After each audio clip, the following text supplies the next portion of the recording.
Shalom, nous allons étudier le premier daf de Masechet Shuot, donc le daf Bet. Avant cela, nous rappelons que sur le site dafami.fr, vous avez la possibilité de voir à la fois la vidéo, à la fois un résumé en 5 minutes, assez rapide, une possibilité de se connecter au groupe WhatsApp pour des questions, pour des informations sur les horaires ou sur les siomim, comme on va faire bientôt pour le daf de Makot. Donc il y a toutes les informations sur le site dafayumi.fr. Très rapidement, on va commencer la Mishnah, même si la Mishnah ne parlera pas essentiellement de Shavuot, des serments, puisque le traité ici c'est Shavuot, donc les serments. On va expliquer ce que la Torah considère ici comme étant un serment. D'abord, le différencier de Neder. Neder, c'est le fait d'interdire un objet au profit ou à la consommation, mais on interdit l'objet, non pas la personne. La Shua, c'est le serment qui engage une personne à faire ou à ne pas faire, ou parfois peut être même lié à la description d'une réalité. Donc, essentiellement, le Neder interdit un objet.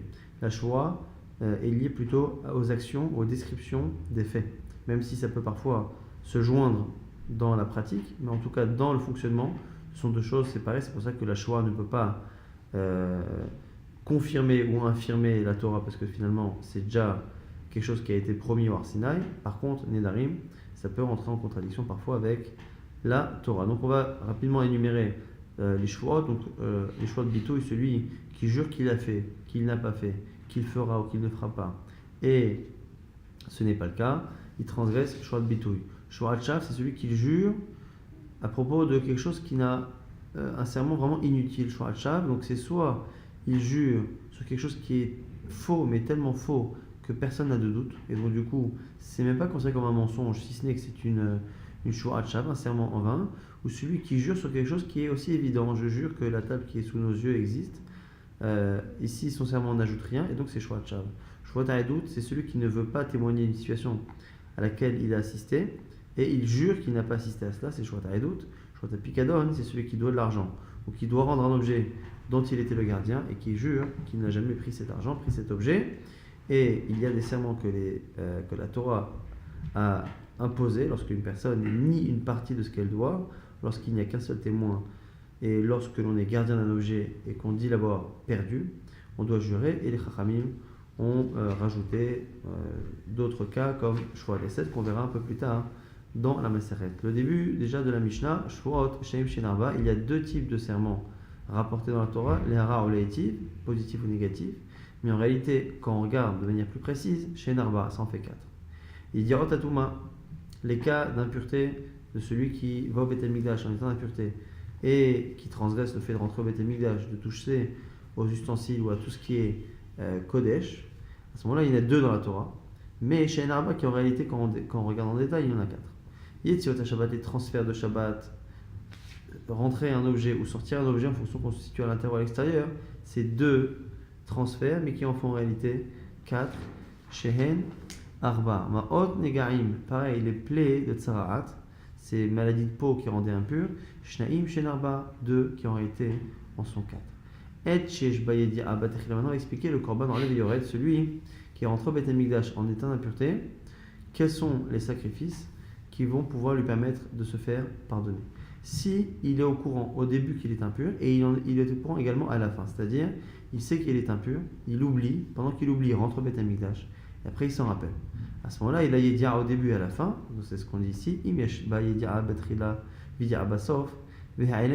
l'oubli est entre les deux, à ce moment-là, il apportera un korban Olev Yored qui est un korban khatat par rapport à cette faute par inadvertance, mais Olev Yored, c'est-à-dire que le prix descend et monte en fonction de la capacité financière de la personne, il paiera un animal différent. Yesh bayedi abba techila ve'en bayedi abba sof. S'il est au courant au début qu'il est impur mais pas à la fin, asa'ir na'ase befnim v'yom kippurim tolé. Le jour de Kippour et le korban que l'on fait à l'intérieur de la Hazara, ça suspend la faute achevadalo jusqu'à ce qu'il se rappelle de sa faute. À ce moment-là, v'yavi be'olev yored, il apportera korban olev yored. Donc plus ou moins finalement, quand il sait au début et à la fin, ou quand il sait au début et même pas forcément à la fin, directement ou indirectement, c'est un korban Olev Yored. Plus éventuellement Kippourim, mais c'est Olev Yored, pas les korbanotes des 3 fêtes ou de Rosh Chodesh, comme on verra par la suite. En bayedi abba techila, aval yesh bayedi abba sof. Il n'est pas au courant au début qu'il est impur, et rentre au Beth Mikdash, il s'en rend compte après. C'est ici le sa'ir que l'on fait à l'extérieur de la Hazara du Beth Amikdash et Yom Kippourim qui lui permettent d'expier la faute. Comme c'est marqué chez Nema, Mil Levad Khatat Kippourim. En dehors du Khatat du Kippour. Pourquoi le deuxième, on dit qu'il est en dehors du premier? C'est pour nous dire qu'il y a un point commun. Alma, chez Zemchaper, Zemchaper. Le premier est Mechaper sur des cas et l'autre aussi sur des cas légèrement similaires. Ma penimi en Mechaper elal davar sheish ba yedi'a. Avachitzon en Mechaper elal davar sheish ba yedi'a. De la même manière que le corban qui fait à l'intérieur de la Hazara ne pardonne que si à un moment donné, au moins au début, il y a une yedi'a, eh bien l'autre aussi le fera que s'il y a une yedi'a, mais en l'occurrence ici à la fin.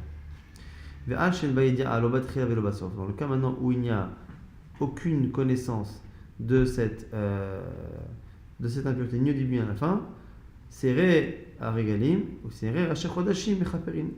On nous dit pour l'instant d'Ivray Rabbi Yehuda selon Rabbi Yehuda indifféremment les séirim que l'on apporte pendant les 3 fêtes ou les séirim qu'on apporte à Rosh Chodesh, les deux feront indifféremment la même tâche, c'est-à-dire pourront pardonner cette faute-là de celui qui est entre Beth Amikdash sans savoir ni avant ni après. Rabbi Shimon Omer serré à regalim mechaperim avalo serré à shechodashim. Il est d'accord à moitié. Sur les korbanot des fêtes, effectivement, c'est Mechaper, sur celui qui ne savait pas au début ni à la fin, mais ceux de Rosh Chodesh, non. Pourquoi? Sur quoi, à quoi servent ceux de Rosh Chodesh? À la tahor shachalet atame. Pour celui qui est pur et qui a consommé des korbanot, alors que les korbanot, eux, sont impurs. Exactement l'opposé de ce qu'on a dit jusqu'à présent. Rabbi Meir, lui, pense, Omer, que la seirim kaparatan shavé, que tous les séirim, tous les boucs dont on parle, Rosh Chodesh, Regalim ou Kippourim, c'est exactement pareil, Kaparatan Shavé.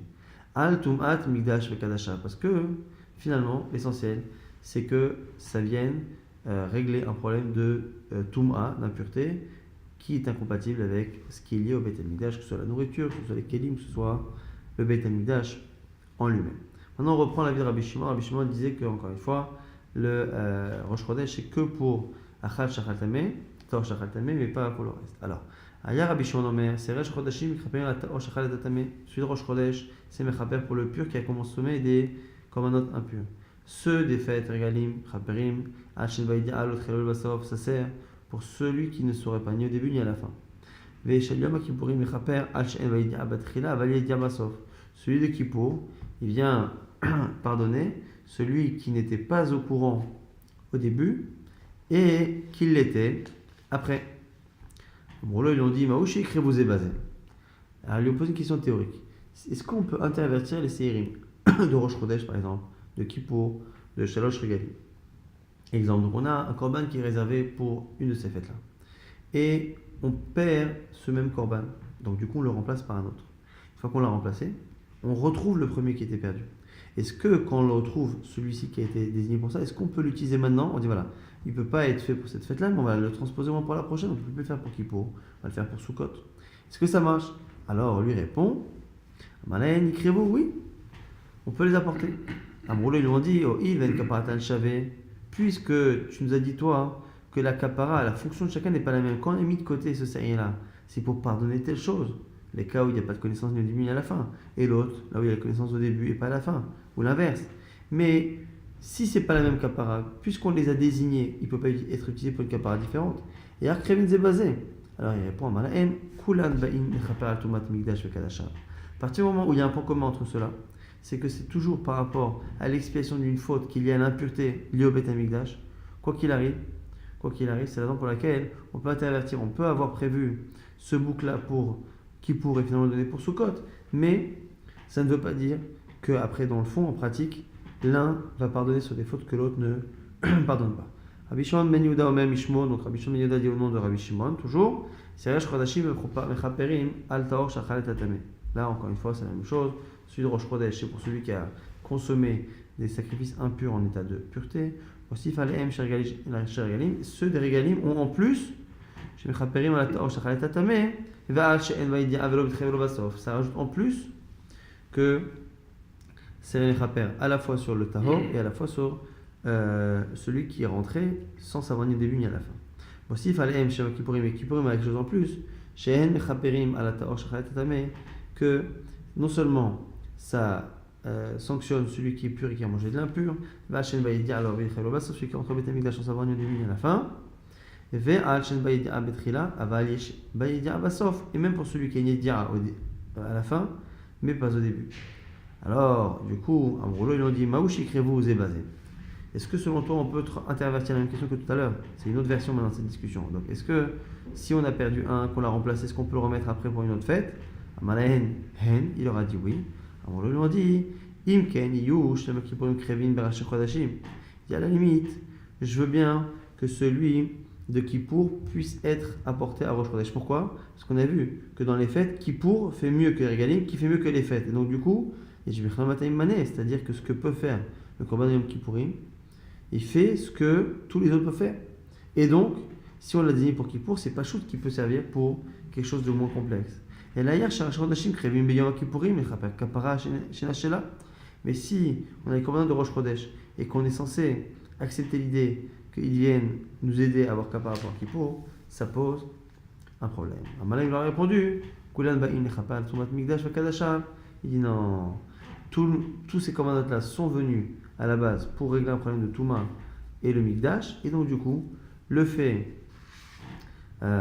finalement que même si le fait d'avoir une mission commune est suffisant pour expliquer pourquoi on peut intervertir les uns avec les autres. Mais ça ne veut pas dire qu'au final, leur expiation est exactement la même. Maintenant, on a quelques halakhot par rapport au Seirim.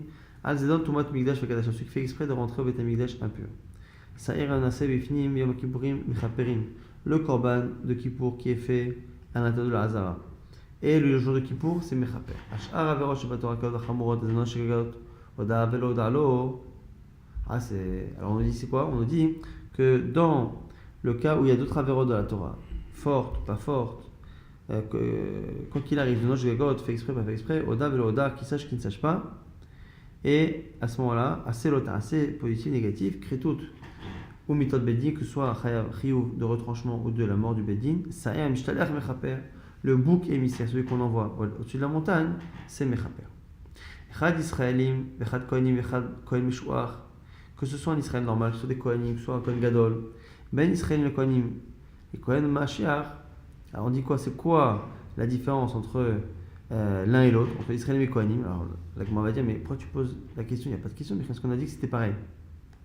On dit Echad Israélim, Echad Kohanim. Maintenant on dit c'est quoi la différence? Alors on dit que c'est par rapport au par, justement. Donc par rapport à Seir Mishach, par rapport au bouc émissaire, c'est pareil.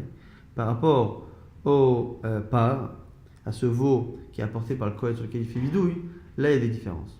Et là, Shapa Mechapar Kohanim, Atumat Mikdash Kedashav. Le par pardonne les Kohanim par rapport à l'impureté du Beit HaMikdash. Alors que pour celui qui n'est pas Kohen, ça fonctionne différemment. Abishouan Omer, Keshem, Shedam Asa'ir Nasib Bifni Mechaper ala Israël. De la même manière que le sang du bouc qui est fait à l'intérieur, il est Mechaper sur Israël, car Dam Afar, Shmechaper la Kohanim, Keshem Shid. Et de la même manière, le sang du par du Kohen, c'est Mechaper sur les Kohanim tous. Keshem Shividuyo, Shesa'ir Mishtaliach, Mechaper Israël. De la même manière que le vidouille qu'il fait sur le Sa'ir, c'est Mechaper à Israël. Pareil, car vidouille, Shed, par Mechaper à la Kohanim, on va dire la même chose pour le korban du par, du veau qui était fait par les Kohanim. Passage rapidement à la Gemara. Mirede Tanami Makot Salik, puisque le Tana qui écrit la Mishnah est terminé par Makot, Mishnah tenait Shvuot, pour avoir commencé par Shvuot, quelle est la suite logique? Et donc à ce moment-là, la Gemara explique Shum de Katane, Chayava la Roche, Shtaim, Achad Mikan, Bachad Mikan, parce que c'est marqué dans le fait justement de paraser sa tête qu'il y a deux coins, un de chaque côté de la tête, et la zakan, la barbe, la zakan, Shtaim Mikan. Shtaim Mikan, deux de chaque côté. Et du coup, Mikat Achat, les Matav, Achat, Mchayva la Tarte, Tana Shvuot, Shtaim She'en Arba. À partir du moment où on a vu dans cette Mishnah là-bas de Makot qu'on dit qu'il y a des choses qui sont un mais qui finalement sont deux, qui se dédoublent, alors on a commencé Makot, dans laquelle on apprend justement que parfois deux font quatre, de la même manière qu'on a vu dans Makot, que un justement peut faire deux.